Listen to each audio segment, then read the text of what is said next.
All right, and now we are going to get into the coaching cycles within the NFL. Everything going on with these coaches so far. Yeah, we've got, I think it's six opening that's available. Well, it was six, maybe it's five now that one position has been filled. But yeah, it's been. I mean, the NFL job is hard. It's seven openings, six remaining. But 32 jobs, and they're gonna be turnover every year. Some coaches, in my opinion, got let go a little too soon. But that's life of the NFL. Life of the NFL. Yeah. My biggest issue, we can start with the only hiring so far, and Mike Vrabel got hired by the New England Patriots after firing J.R. Mayo after 1 year and naming him quote unquote the predecessor to Bill Belichick. I don't think the guy had a fair chance to get going, a fair chance to get his coach going. Bill Belichick only won a handful of games with that roster. You didn't know who you had at QB. You start the year with a known journeyman, a known backup QB, and then you finally turn to the rookie who showed promise. But I think Mayo, for lack of a better term, lack of a better term? Can I put it nicely? I say he wasn't given a fair shot, but I think he was a quote unquote stopgap. I think they ultimately wanted to hire Vrabel ever since last year, but I think they had it in his contract that he's going to be named the next head coach when Bill Belichick was, they decided to let Bill Belichick go. So I think he was a casualty of that. Even it's crazy. Even the Patriots knew they wanted Vrabel, and they had a nerve to interview Pep Hamilton and um, Brian Leftwich, two minority coaches, just to appease the Rooney Rule. But like I said, they knew they wanted Vrabel. Vrabel knew he wanted to coach there. Hopefully they got his guy, but after a 4-13 record and a top five pick, I, I don't I don't see Vrabel turning it around quickly. But maybe he probably will get more of a shot than Mayo did. But we will see. I'm firm believe there is no way possible he is going to turn his team around quickly, let alone turn his culture around quickly. The Patriots are so far, I can't even say they're rebuilding right now. Because the way they are acting, I guess they're an established team, but I guess I can look at it from the other side also. I don't agree with the firing, but is it possible that Mayo didn't bring a different culture to the Patriot New England, whereas you have and I compare him to a Dave Canales in Carolina who has completely shifted the culture. Now I will, insert this in and said Steve Wilkes still has more wins than him, but And we don't know. We still think Wilt should have been the head coach of the Panthers, but I digress. yeah. And there was wasn't there another rookie coach this season? Who was the other rookie coach that had success in their first year? I wrote his name down. I can't remember it. I think we talked about it through text, but he did a good job at creating the culture. Also, I can't remember his name or the team at the moment, but Yeah, I mean that's what teams looking for these days, establishing a culture. And I think Mayo was too much in Belichick's shadow for one to be successful. I mean, that man won seven Super Bowls yeah, with the franchise. I mean, that's I don't care who you are, that's a tough road to follow. And like I say, then not being, given the opportunity to actually, you know, prove yourself as the head coach. I think they was, kind of rushed to a thing. They didn't think Vrabel would have been available. I think they knew Vrabel was being available. They wouldn't name Mayo as the next head coach in his contract. yeah. So he would never he wouldn't have been hired as the head coach. But I feel bad for the guy. Hopefully he bounces back on the feet as a D coordinator somewhere, which is a strong possibility. A lot of teams looking to hire uh D coordinator, so hopefully he bounces back on his feet. Yeah, I just wanted to say real quick that these are the types of situations where I don't where I wish the Rooney Rule didn't exist because it essentially wasted a whole bunch of people's time on both ends. And yeah, I get the rule is there because it's supposed to, give us the opportunity at least get the interview, so it served its purpose. But again, time was wasted on both ends when ultimately they knew who they wanted. Yeah. Like I said, I wouldn't. I want to say it was. I want to say it was Aaron Glenn who turned down an interview with them, so he had enough sense to know I wasn't getting this job. I'm not interviewing to appease nobody. They want. He knew they wanted Mike Vrabel for that position, so he. Like I said, in its sincerity, I think the Rooney Rule would work if it was not just okay. Let me interview a hot known African American or minority coach, knowing I'm not gonna pick him. But just if they was like they went in it as what if the letter of the rule was meant to do is to give opportunity to these coaches that normally wouldn't have opportunity, then absolutely I think the Rooney Rule is terrific. But is it outdated and does it need refreshing? Does it need to not even be used at all? Maybe so, because I think we have to the point where coaches have generated enough buzz where they've not just looked at as we see an uptick of minority coaches at the assistant coaches level, at the offensive coordinator level, at the defensive coordinator level, where I think there's enough of them on a regular basis where their names should constantly be brought up in two head coaching conversation. So maybe it's time to do away with Rooney Rule if it's not being used correctly, because that's got to be gutting to know. Oh, I'm interviewing for this position, but I only get this interview because I fit the minority and I fit the Rooney Rule that teams are having to abide by. So if I'm Brian Leftwich, I mean I've been out of coaching for a better part of a year. Yeah. Ain't no way I'm walking into no this meet with these billionaires and think, hey, I'm got a shot at getting a job. When you got these hot commodity coaches you got a Ben Johnson who's been tearing it up with the Detroit Lions, and I've been Yeah. on my couch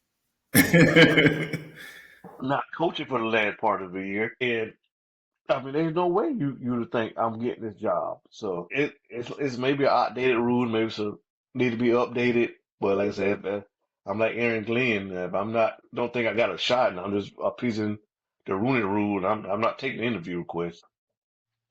Yeah, I don't know if this is going to happen because I haven't listened. I haven't paid attention to Adam Schefter, but I do have a prediction for Byron Leftwich that he could possibly end up coaching Oakland. The Brady ties. I did not think about that. Hmm. I did not think about that.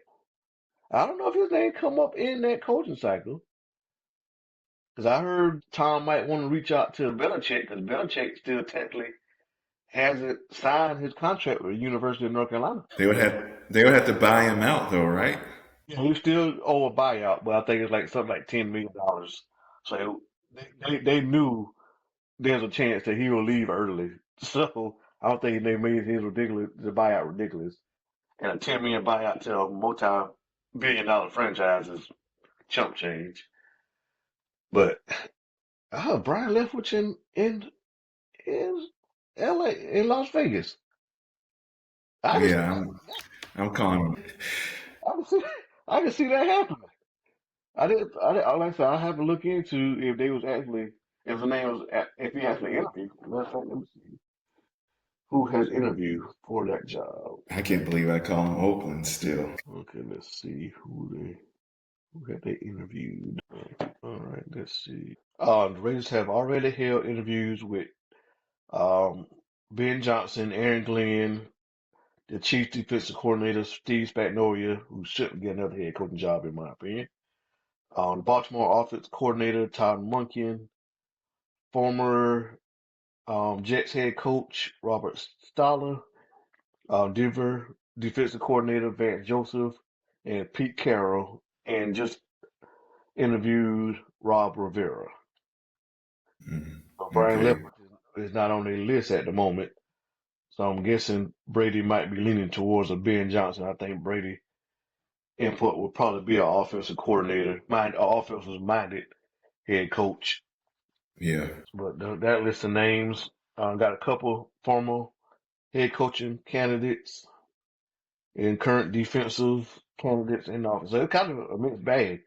So I'm honestly surprised that, like you said, um, Leftwich's name hasn't come up with those guys because that seemed like a match made. Yeah. Yeah. I'm shocked Robert Sala is even applying for positions. Rogers ruined him. I doubt he'll coach again in the NFL ever again. I mean, he had a decent year as defensive coordinator in San Francisco. I think that's where he came from. He come from that coaching tree of the Shanahan and the Matt Bays. But like I said he never had a quarterback in with the Jets. Speaking of the Jets, they also have their opening. Well, they rank as the third most attractive job according to NFL.com. Really? Yeah, they're the third ranked team out of the available positions. They say with young talent like Garrett Wilson, Brees Hall, Sauce Gardner, Cunin, I probably pronounced his name wrong. Cunin Williams, with a lot of cap space. Cap space shouldn't be an issue. They currently hold 8 draft picks. The biggest thing is what they do with Aaron Rodgers. Man, that's why I'm so shocked because I honestly do not believe Aaron Rodgers is going anywhere. They've invested too much money to not only get him there, but to get a group of people there that he went out handpicked. Like I told you, you looked it up. I thought I mentioned it a few months ago, but Rogers' stats is actually somewhat decent for the season versus what we were seeing on the screen versus pulling up the stats. Two different things. Yeah, absolutely. I think his numbers was comparable to, if I go back and find it, I think his numbers was comparable to Patrick Mahomes this year. Well, the only difference is Pat Mahomes won. But he had more touchdowns, just as much passing yards. I mean, even a lower turnover percentage. So it was crazy. Last I saw that stat, and I thought, wow, I didn't think, but it said, well, you ain't winning. You can't bring it to can't bring it. They said Jets are the third ranked team, and I'm pretty sure they pretty much interviewing all the hot names. They actually re-interviewed Rex Ryan, believe it or not. After him, Really? after him getting on TV saying that he could get in there and change the culture, and put his foot in the mouth when he said that who was it? The round LA Chargers had a bye when they played the Texans. And I Hmm. think put his foot in the mouth then and he no longer in consideration for that job. But I think he just just trying to get his name back in the press for this. I said yes, Jets third ranked team. Only 2 teams. You got the Bears who rank higher as the number 2 most desirable job. I mean, I get it. They got a lot of talent, a lot of young talent. Former number 1 draft pick at QB and Caleb Williams, excuse me. I can see, like I say, once again, a Ben Johnson. That might be his pick, but I don't know if you want to play in his division. But I mean, who wouldn't want a chance to jump back and coach Caleb Williams?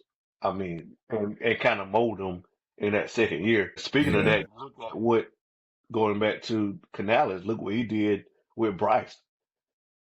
And hey, he saw Bryce like, hey, Bryce wasn't it the first couple of weeks. You sitting down, I ain't scared to bench you. Come back, and then we can go on a whole nother podcast. That's another day about the actuality of Andy Dalton being injured. But I digress on that also. But you get a chance to see, hey, this is a former number 1 pick. Can make all the throws, got the size, got the mobility, got the weapons on the outside with Zunier, I think that's how you pronounce his name, Cole Kmet, DJ Moore. got cap space, and you probably still got some of Panthers picks Yeah.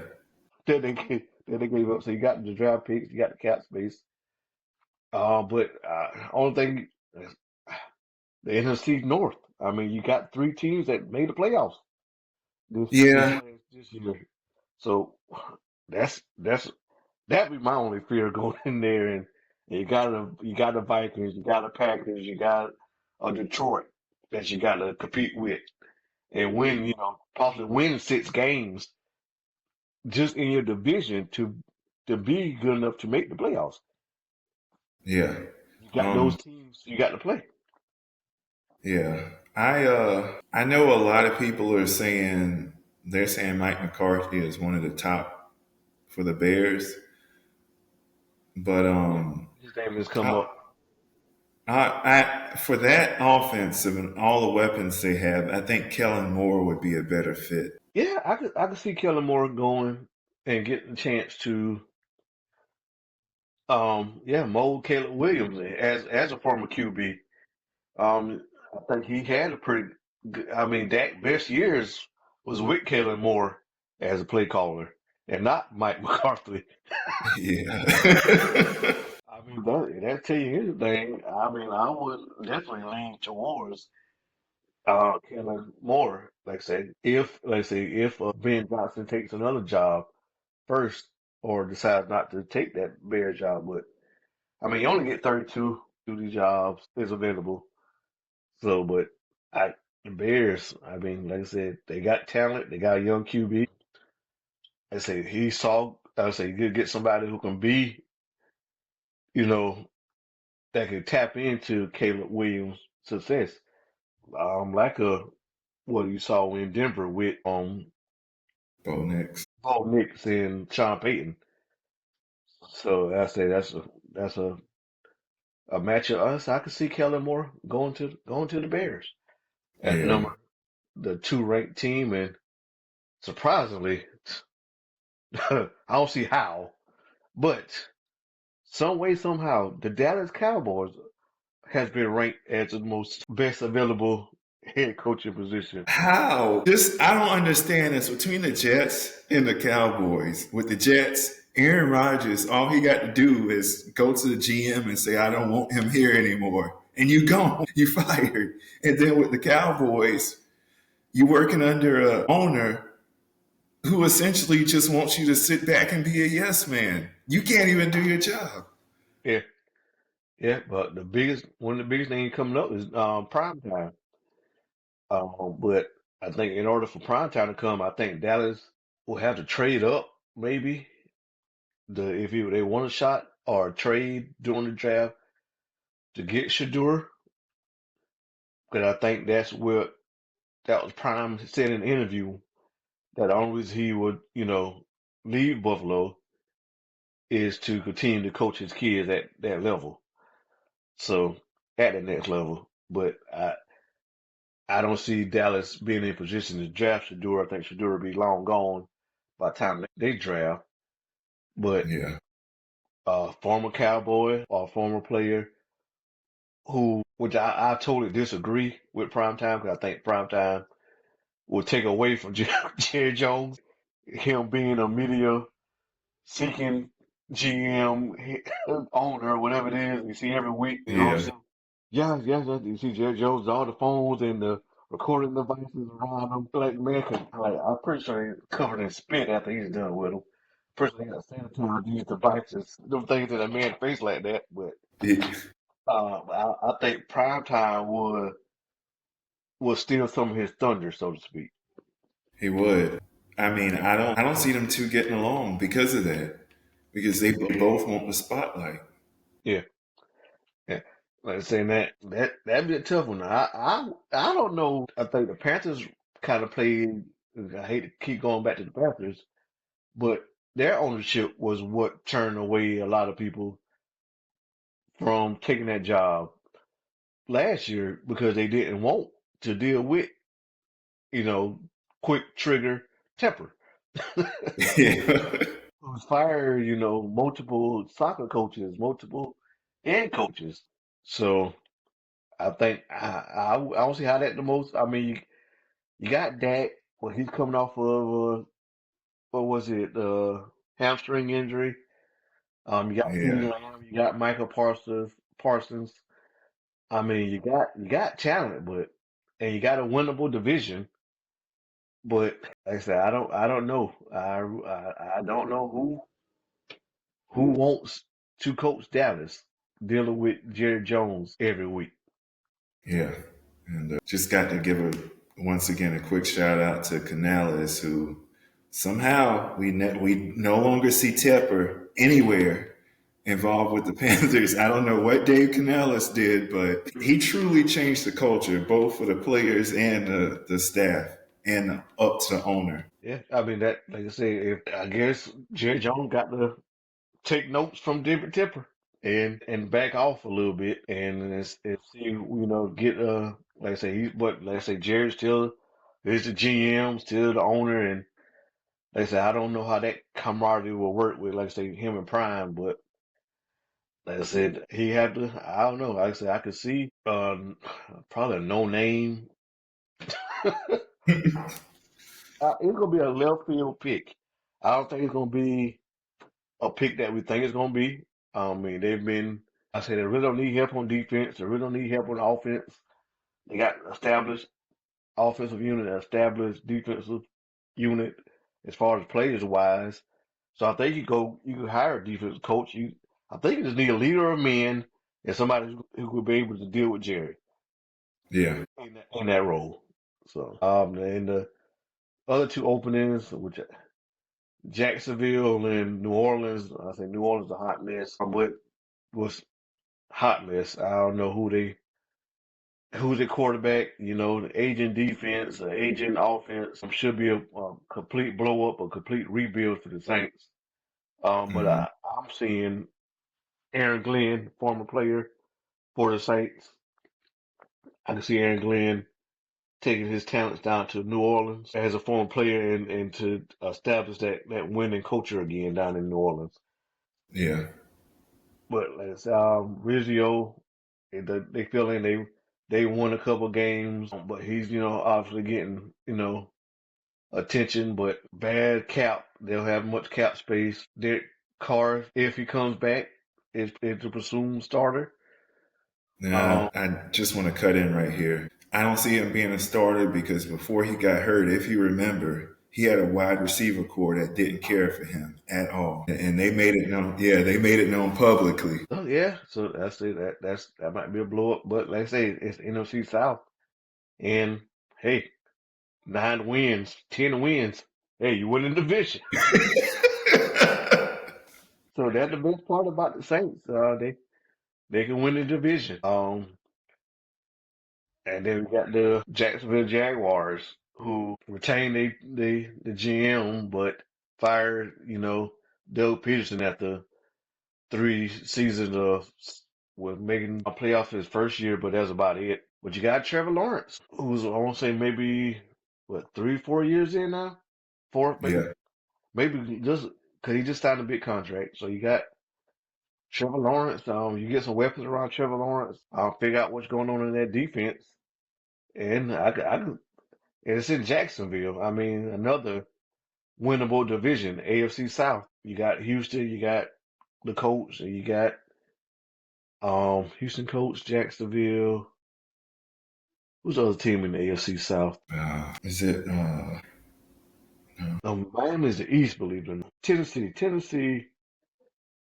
You got Tennessee, Colts, Jaguars, and Texans. So that's another winnable division, if you're being honest. So whoever takes that job, I think it was Stephen A. touch on the Jacksonville owner having no idea of how to run a franchise. So he's one of the worst owners in the league, and they really have nobody capable of running or making the Yeah, right decisions. So, but once again, you hear the same names as the Ben Johnson, the Aaron Glenn, those names pretty much coming up in every interview room. So, but I said I would love the chance to the coach Trevor Lawrence. I mean, in the winnable division, Yeah. you know. So just shore up the defense and shore up the offense. I mean, you got the Colts that's are in disarray. You got the Titans that's in disarray. I mean, you'll be battling with the Texans for the lead, but who's to say you can't sneak in a wild card in that division? So, listen, it's gonna be interesting. I think they might pick somebody who's out of left field. Yeah. But I think that's did we hit on the Raiders? Yeah, we did. Well, we hit on them with the Byron Leftwich theory, and you call out the list of names who they were interviewing. I don't know if you wanted to say more than that. No, I'll just make sure I hit on all the openings. Okay. We can go ahead and wrap that up or end this one.